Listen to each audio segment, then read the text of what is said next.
I went through a Mormon temple open house and recorded every room except one.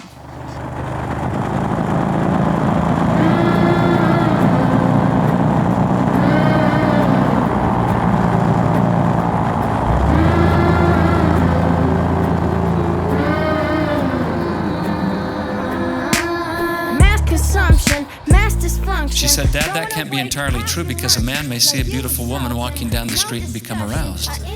I responded, "But did she do anything on purpose to arouse him?" You think the world's got more to go around, you're loving it as long as you look good. Buying something every week for the fun of it, 'cause you're a rock star. Fur coats and pop collars, holla at me if you got one.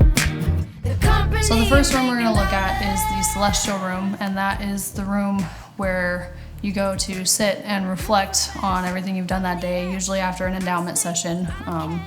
And it's really just a room where you sit and think. You think about God, you're supposed to feel the Spirit, it's supposed to be a very light, happy room. It's very beautiful, the architecture is beautiful, it's supposed to feel like the celestial kingdom, it's supposed to feel like heaven. And that's really all that room is for. It's really just for sitting, reflecting, praying, all that. And that's its only function. What's an endowment session? So this is the baptistry, or the baptismal font. And this is the room where essentially you get baptized for dead people. Members will do like genealogy work, they'll do their ancestry work, and go into all their family history and find people who haven't been baptized, who were not members of the church, and essentially get baptized for them, like by proxy. Get baptized for them, like by proxy. Stop you right there, save us all precious time. Okay. If what you're suggesting is letting them climb up the ladder, oh, they'd rather cross the pearly gates. Well, Sorry, sweetie, but there's no defying their fates, 'cause hell is forever, whether you like it or not. Kind of, and the idea, the belief is to, after they die, you know, since they're dead, the idea is for them to have the option to accept or reject the gospel so that they have a chance to get into the celestial kingdom. Hell is forever, whether you like it or not. Had their chance to behave better, now they boil in the pot. It's really just a way for your dead family members to get to heaven. And that was what I did through the temple. I got out before I ended up doing initiatories, endowments, getting my garments, all of that. But baptisms for the dead, I did multiple times a year as a youth from 12 to 18.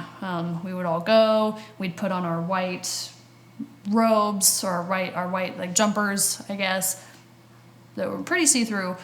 And we would go and get dunked for 10, 15, 20, 30 people at a time, over and over. And then after that, we'd get dressed, we'd go into another room where priesthood holders or men would put their hands on your head and give you, or whoever you were being baptized for, give that person the gift of the Holy Ghost, same as when you get baptized into the church. You get baptized and then you receive the gift of the Holy Ghost.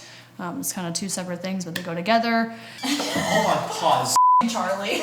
You can get baptized in proxy for somebody that's dead? I have gotten baptized for hundreds of dead people. Discussion is senseless and petty. There's no question to be posed. These unholy case closed. Did you forget that hell is forever? So the ceiling room is the room that it's got an altar there, and that is where you get married, basically. Mormon weddings are not like typical civil marriages, as I know to call them, I guess. But the ceiling room is essentially just where, you know, you have the man and the woman, and they kneel across each other at an altar, and that is where they make their covenants to God, to each other, to themselves, And in that room, that's the room where they give the wife a name. They give her a name for the husband to call out in the celestial kingdom after they're dead, so that the wife will know how to find him, basically. As far as I know, she's not allowed to know his name, but she gets a name, he gets to know it, and that's the name that he calls out in the celestial kingdom. That's where they make their covenants to God. The wife promises to, always follow the man promises to follow God, and that's essentially where they get sealed to each other for time and all eternity. Soon I will surrender to Alan for time and eternity. I'll be a Lafferty, but when we covenant, we don't give up our own minds. Of course not. So when you go through the temple, you receive your garments, which is, in Mormon terms, I guess, it's a physical representation of the covenants or promises that you make with God when you're in the temple. And most people know it as magic underwear, or the magic Mormon underwear. It's basically just a set of clothing that you wear underneath your clothes that have symbols on them. And ideally, if that's what you believe, those symbols are there, the garments are there to protect you. They're there to be a constant reminder of the promises that you make to God in the temple, to be clean, to strive to be worthy, to strive for the celestial kingdom, all that.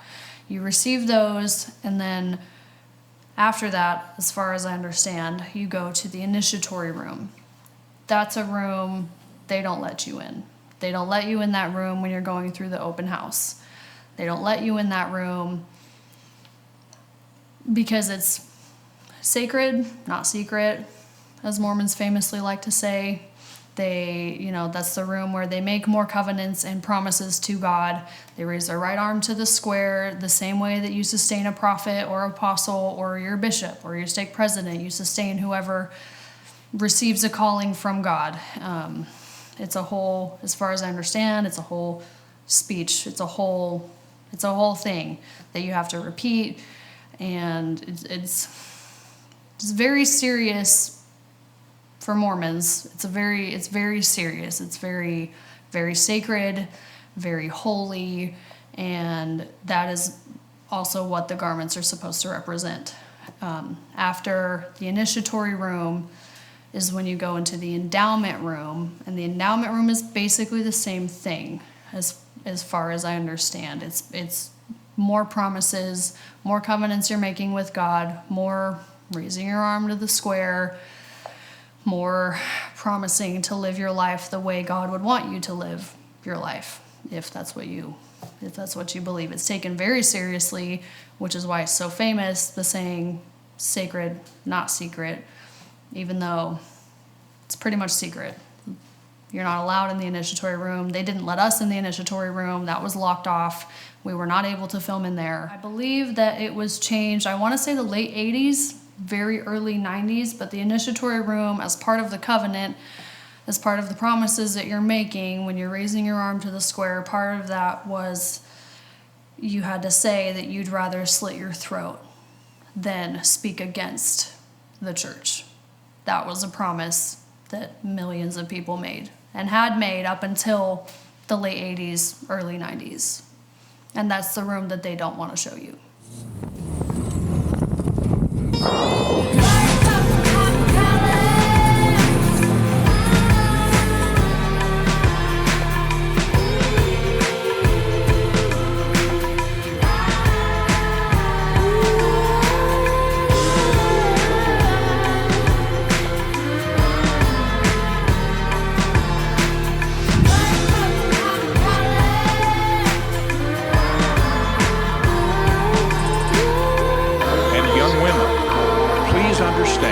If you dress immodestly, you are magnifying this problem by becoming pornography to some of the men who see you.